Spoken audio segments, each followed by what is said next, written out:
So I don't know why we're waiting for Monday Night Raw when we could have had a pay-per-view level match with On the their pay-per-view? golden goose. Well, that brings us into our pay-per-view of the evening. This would be Payback, Pittsburgh, Pennsylvania. And the night starts off with Becky Lynch and Trish Stratus in a steel cage. And at least we get this shit out of the way. And I don't know. It was an okay match. They were going for it when they were throwing each other into the cage, seeming to dive into it head first and stuff. I don't understand why pinfalls count in a steel cage match. I felt like that took up a lot from the stipulation. Like there were times where Becky or Trish would hit like a big move. They would go for the pinfall. And then of course they would kick out and then they would sit there all shocked and shit instead of actually like going for the door or trying to climb out of the cage. Just little shit like that. Yeah, I'm not a fan of the pinfalls, but I guess that's just modern day WWE. They don't do you can only win by escaping the cage or It just makes no sense because by over the top. well, again, you have the suspense moments of climbing out of the cage, but then like you're taking that away because now you can pin them. When Trish did the widow's peak to Becky and she pinned her, and then Becky was still just lying there. Trish was just sitting there like, oh, I couldn't pin her. It's a fucking steel cage match. Get out of the goddamn cage. But no, she picked her up and she did some other shit. It just seems lazy. It's just WWE. They almost did a roll up in a cage. I was like, if this is right, if this is it. So Becky will never ever be able to convince me that she's in legitimate pain. There's a moment where she's stretched on the ropes and she's going, ooh, ah. And then Trish has her fingers in Lynch's mouth and she's stretching her face and, oh, ah.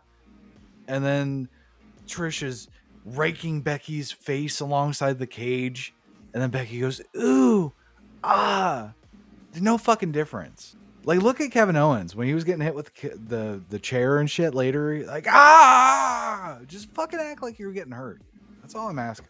There was a point where Becky used Trish as a battering ram into the cage. Like she had her on her shoulders in a British Bulldog slam position. Mm-hmm. And she just starts ramming her into the cage. I thought that looked really cool. There is a spot where Becky and Trish, they're slamming each other's heads into the cage, like just repeatedly, just going nuts. But apparently that only hurts Trish Stratus because Becky was able to just shrug it off and stick her tongue out. And she liked it. Yeah, she's a fucking idiot. There you go. I thought Lynch kicking out of the Bulldog from the top rope was really stupid. That was Trish's finisher. Lynch kicked out of it like Super Cena. Then Lynch gives Stratus a normal superplex. Nothing out of the ordinary, but we're supposed to have our dicks hard because she was hanging off the cage. And then that whole spot where Trish was just upside down and doing the little handstand off the fucking cage where she had her legs trapped. Stupid. She almost tore her knee out. Bending like that. And finally, Zoe Stark, she comes out and she does nothing really but show that she can't handle Becky Lynch after she's had a cage match. And then Becky hits a rock bottom from the top rope and she gets a pin in a cage match. Thankfully, this is over. Then Stark and Trish get into it after the match and Stark does her little spinny flippy thing to Trish. And that's it. I thought this was not a bad match. As a matter of fact, by Trish and Becky's standards, this was probably the best match that they could have done. Hopefully this is the last match that they will do together. I guess we're already teasing that is a thing that's coming. But yeah, I thought they did good. Okay. I'm not going to, Michael Cole tried to say it was the match of the year. Yeah, I fucking heard him. He was a fucking idiot. No. I'm not going to go that far, but it was a good match. For me, definitely one of the better matches that these two could have done. Better than, like, what was the Indian show? Crown Jewel, was it? Crown Jewel or, yeah. Definitely better than that match. Nah, Becky ruined it. Trish was awful. Zoe Stark did nothing. The pinfalls was the main culprit that just killed everything about the steel cage. Yeah. Did turn the steel cage into just a prop. It was. The only thing they did was ram each other into it. Well, now that's just being on WWE, they can't get too crazy. I And guess. Trish is like, I don't know, I don't know her age, 40, 50? No, she's not 50. She's, she's 50. She's a good 50. I'll give her that, but I don't think she's 50. Maybe like 40, 45, something. She was So she's not committing gonna to get too crazy. came into the cage. I'll give her that, but I don't know. Something about it that left a bad taste in my mouth. Well, So hopefully the feud is over. I certainly hope so. Trish apparently got like a really nice ovation after the match, so maybe that was her last dance. So after that, we get a John Cena segment. Cena says he's been a lot of things, but not a host. And he says his job is to make tonight special. And then he says that he's reffing the match between LA Knight and The Miz. Then The Miz comes out. And I thought he was pissed, but apparently he doesn't care about John Cena actually being the referee. Miz says that Cena is a shitty host for pandering to the crowd. Then Cena asks for advice. Miz says, you don't put yourself as a referee for my match. Then Cena says, well, that was my one idea. Do you have any other advice? And then Miz says, well, when you get a call for a Barbie movie, you say no. Then Miz says Cena dresses like a Teletubby. He's like, look at you. You dress like a Teletubby. When I hosted, I wore a $10,000 suit. Why would you pay $10,000 for a suit? So you can say you paid $10,000 for a suit. Okay. Seems that's the only reason. I mean, probably the quality of the garment. So the Miz says, you don't even have a ref shirt. And then Cena, sure enough, pulls out a ref shirt from his pocket. So the Miz says, no. And then Cena says, well, yeah. They do that for a couple times. And then finally, LA Knight comes out. Then we get LA Knight versus the Miz. Crowd cheers loudly for the Knight. Miz is great being a chicken shit. LA Knight yas in Cena's face for no reason. And then Knight gets thrown into the announce desk for his troubles there. Then they did a classic where Miz holds past the 5 count. And then Cena like physically removes him and drags him off. Like, oh, don't do that. I'm the referee. They actually did that tonight too. So it was kind of cool that they did that. So Knight keeps getting into it with Cena. And I know that they had like the little exchange on Twitter, or they had something, but he's starting to look like an idiot because Cena is clearly out there in support of him. Yeah. But maybe that's just LA Knight being LA Knight because he's the megastar. Yeah. It's LA Knight being stupid because you don't spit in the face of somebody that's clearly on your side to help you win. So Miz hits a couple rolling DDTs, which I thought was just nice. I've always enjoyed where the guy's on his knees and then Miz hits that DDT. Mm-hmm. And then Miz goes for a skull crushing finale.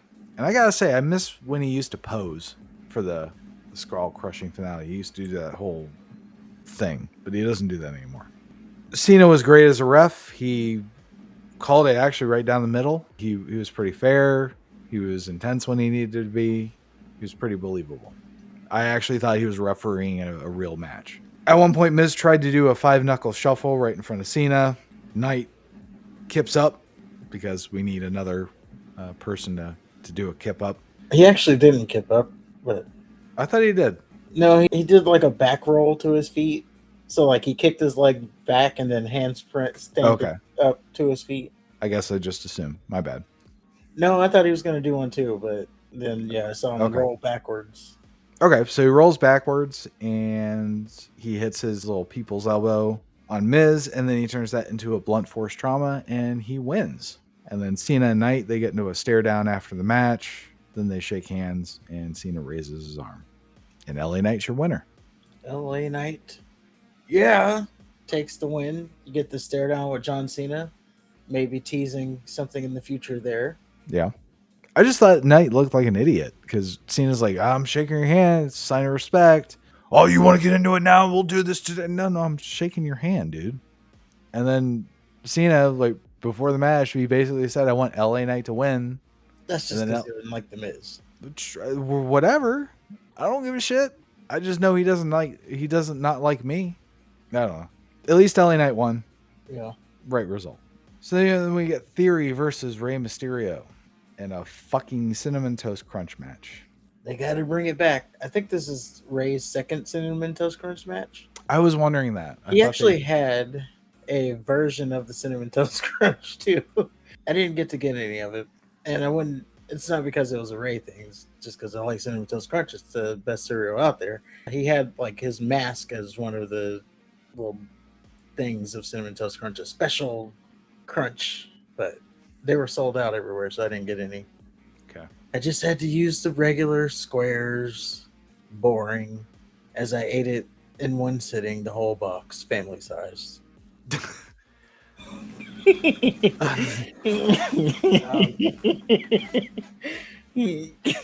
So Theory hits a swinging sleeper hold. I thought that looked really nice. Actually, Theory looked really awesome in this match. He looked intense. He had control of the entire match. Ray, on the other hand, he looked like a pudgy, middle-aged guy that's short. Ray goes for a 619, and then he tries to hit his mini-me splash. Theory gets his knees up, and then he pops Ray up for whatever he calls his shit. And then Ray gets a fucking roll-up for the win. Yeah, this match could have definitely been a SmackDown match.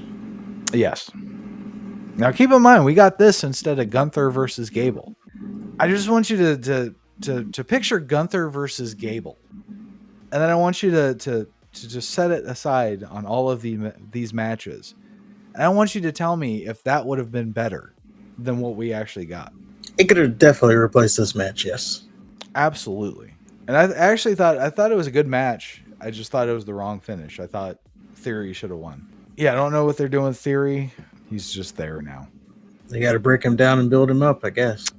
So after that, we get Becky Lynch backstage. The lady asks, "What's next for the man?" Then Kaiser's bitch interrupts, and she does a fake apology Golly. for calling Becky a former NXT Women's Champion. You're on a woman-hating tirade tonight. Becky calls your male what is it? Your toxic masculinity. Becky calls Kaiser's bitch a Barbie. And then Becky versus Kaiser's bitch is on the horizon, I guess, because they have a little fucking stare down, whatever. So that lady he's mentioning, it would be Tiffany Stratton, NXT Women's Champion. And yeah, apparently there's rumors that Becky is going to be challenging her for the title. So we got Owens and Zayn versus Balor and Priest for the tag team titles in a Steel City street fight. Balor at one point pulls out a bucket of terrible towels, and then he stomps on one of them to the boos of the crowd. But Owens takes him out, and then the crowd starts cheering because they love their towels in Pittsburgh. Owens rips off his shirt. He's literally starting to rip off his shirt, and I'm like, oh, God, what is he doing? But thankfully, there's another shirt underneath. He's not crazy. Yeah. And he reveals that it is a Terry Funk shirt, which was a nice little touch. There's a moment where Owens is stomping Priest. Just the intensity, I thought it was really awesome. Match spills out into the ring, or outside of the ring, and then they move out into the crowd because, I don't know, they seem to be doing that a lot lately. I think that's a Triple H thing. It's starting to become a trope. Like, if you're doing that on Raw, why are you doing that on a pay-per-view? The pay-per-view is supposed to be special. The pay-per-view is supposed to be the thing we don't see on Raw. But if you're doing the same shit that you do on Raw that you do on the pay-per-view, then it don't make any fucking sense. It's not special. There's no commercials, I guess. There is commercials because I'm cheap and I have the lower Peacock. You don't have commercials during the match. Might as well. After the match. So then while they're in the crowd, Dirty Dom comes out to help. And he does help. And the Judgment Day, they throw Owens and Zayn behind a barricade or a table or whatever the fuck. And then the Judgment Day, they're strategizing how they're going to beat Owens and Zayn. They come up with this brilliant idea to bring them back to the ring and pin them. So then they turn back to Owens and Zayn, who are standing with fucking hockey gear on. Gloves, jerseys. And it was at this point, I decided, you know what? I don't care who wins this match. I don't care.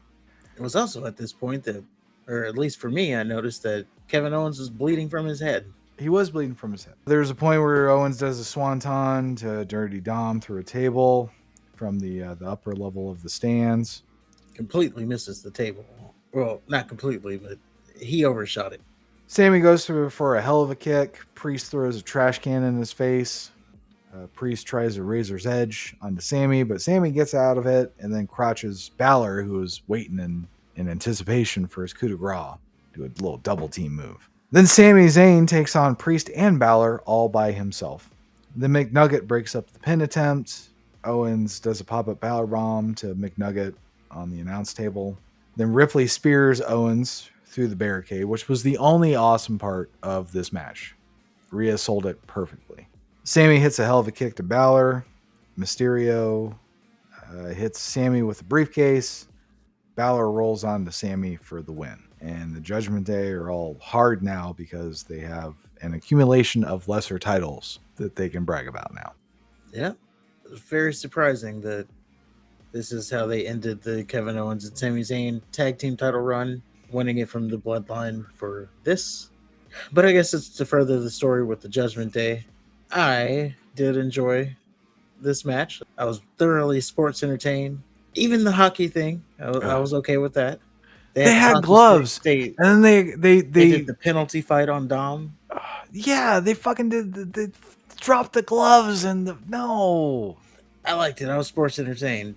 Kevin Owens, he overshot that swanton.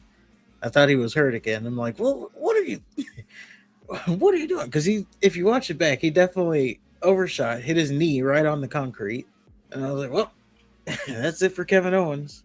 But he was able to make his way back in the match. But I did enjoy all of it. Maybe it was a little bit too much, Judgment Day interference thing, but there was a lot of that. I was sports entertained.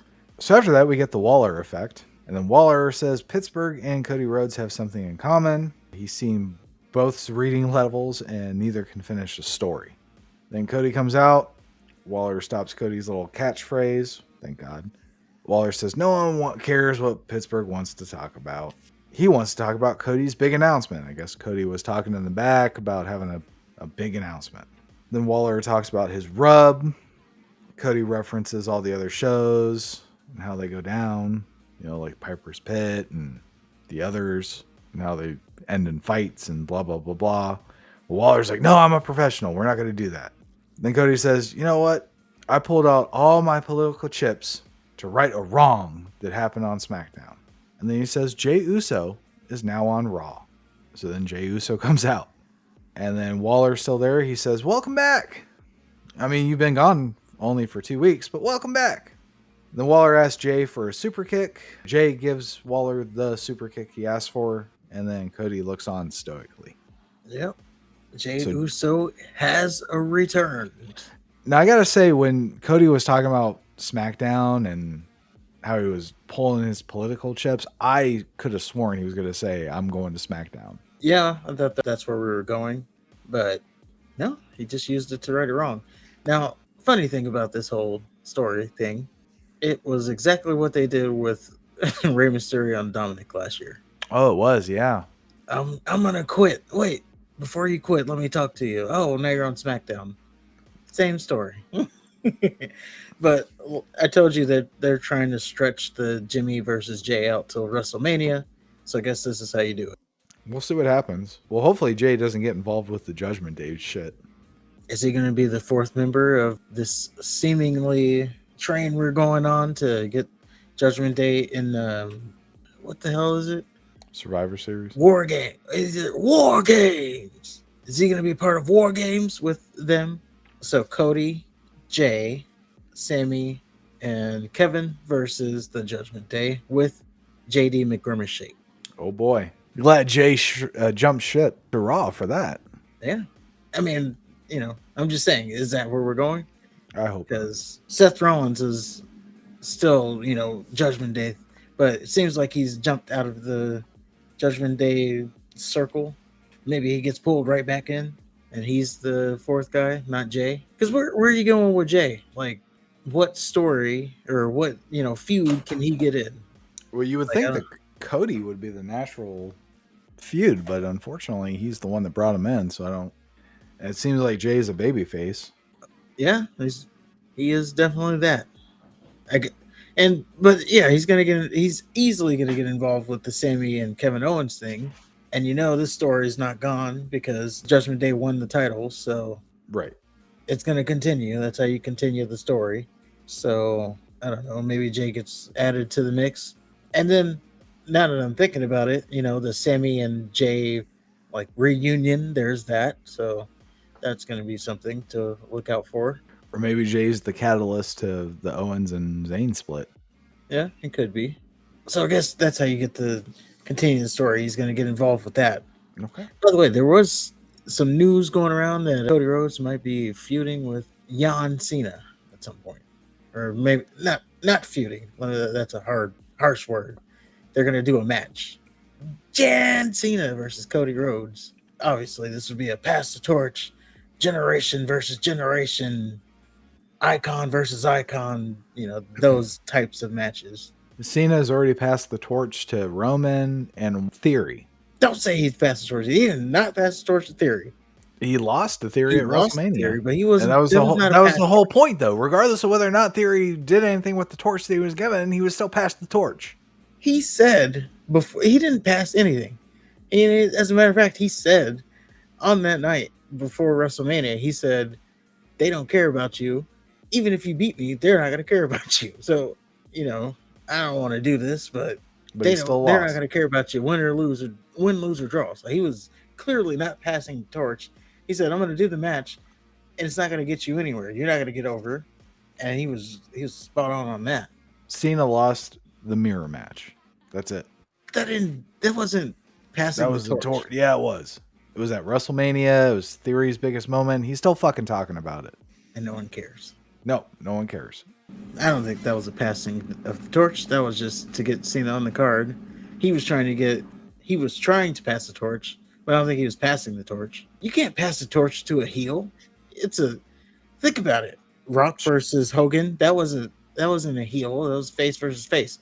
So after that, we get No Definition Rodriguez versus Rhea Ripley for the Women's World title. Well, at least you know the name of it. I don't even know the name of it. Ripley copies Gunther by coming out alone, and they do the "she's so strong" shtick with Rodriguez, which is old. Ripley can't take her down with a clothesline, but one little yank of Rodriguez's hair and she's down like a fucking sack of bricks.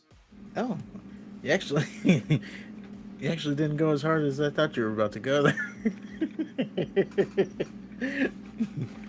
Super strong Rodriguez fucked up a powerbomb. Rodriguez throws Ripley into the post a couple times. Dirty Dom comes out. Rodriguez slams Dirty Dom. And then Ripley, who's spearing Owens through the barricade, by the way, needed Dirty Dom to help her beat No Definition Rodriguez.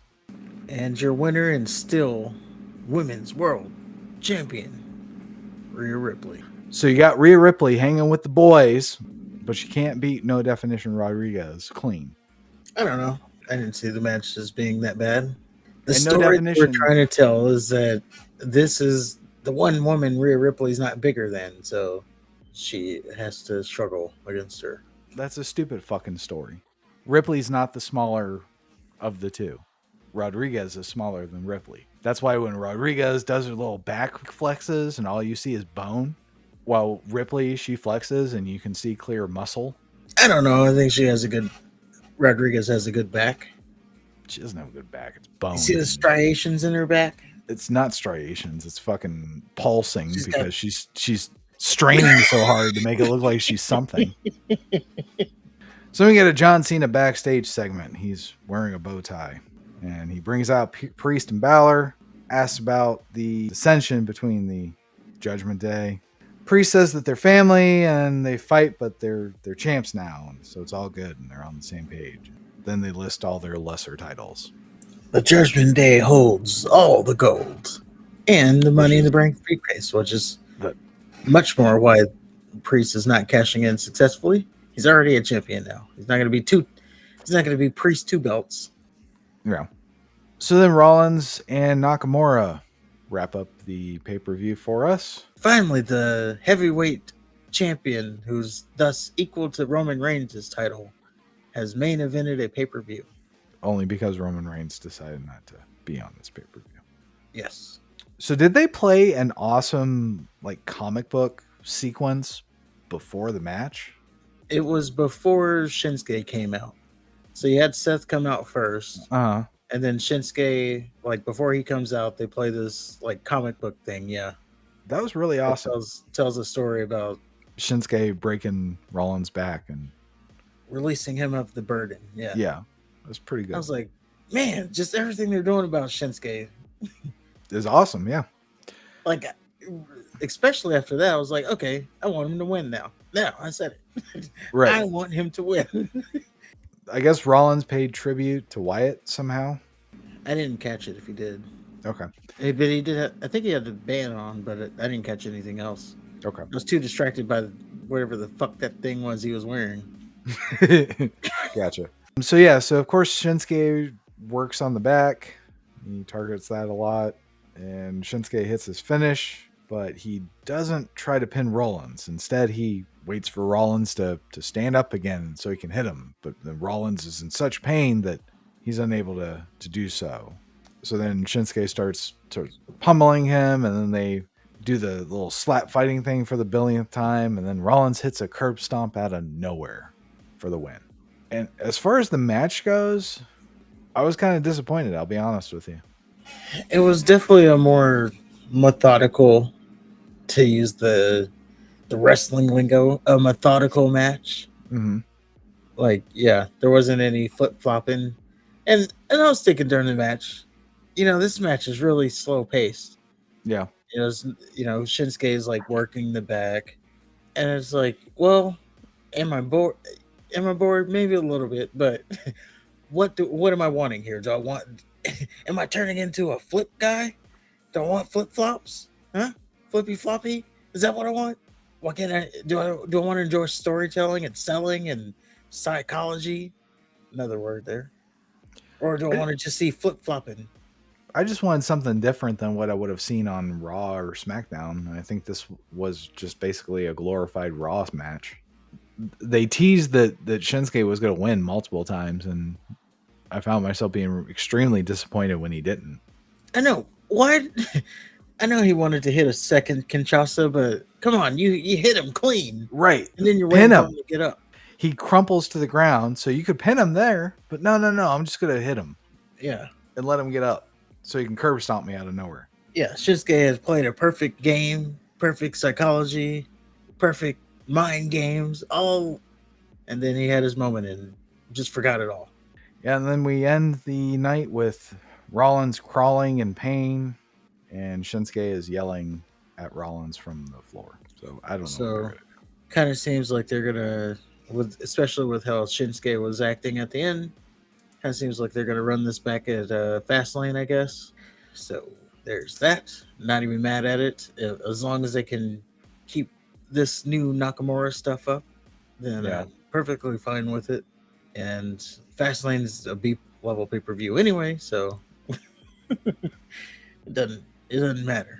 It's going to be equal to what we got here at Payback. Oh, and it looks like Shinsuke Nakamura attacked Rollins after Payback went off the air, so we might be getting a continuation of that, like you said. There you go. You're going to go into it. You're going to think it's lackluster. It's like, oh, I'm not excited about this card. And it's just going to be like wrestling heavy. Gunther will be the longest reigning Intercontinental Champion of all the times at that point. So it'll be interesting to see what happens there. Now, going back to Gunther, we said that Gunther versus Gable 2 is next Raw. Yep. Was there anything on Payback could be better than Gunther and Gable? Because I don't see anything. I mean, I enjoyed the show. Better? No. Becky None of Lynch the and matches Trish were Stratus. Do you think Gunther and Gable would have beat that? Yes. Miz and LA Knight? Yes. Theory and Mysterio? Of course. That's the match right there. That should have not been on the card. Owen, Zayn, Balor, Priest? Keeping in mind that they have wrestled every fucking Monday and sometimes Friday since WrestleMania. That's the thing. Like, they've done this so many times. It's like the never-ending feud. Let's please move on from it. They're probably going to be some sort of the main event tomorrow night too, or tonight. It's Monday night. Ripley and Rodriguez, I don't think was better than Gunther Gable 2. No. I mean, Ripley's got a good look. She's got it, but that match didn't do anything for me. And then Rollins and Nakamura, again, good match, but not better than Gunther and Gable too. So I don't know why we're waiting for fucking Monday Night Raw when we could have had a pay-per-view level match with On the their pay-per-view. golden goose. Well, they want to do it. They needed to do it for something. I think it all plays into the longest reigning champion thing. I don't know the math on it being on Raw, but I think that's why they did it. I don't know. It's an insult to the ring general. Or maybe he'll get Fastlane. Maybe, but that is our week in wrestling.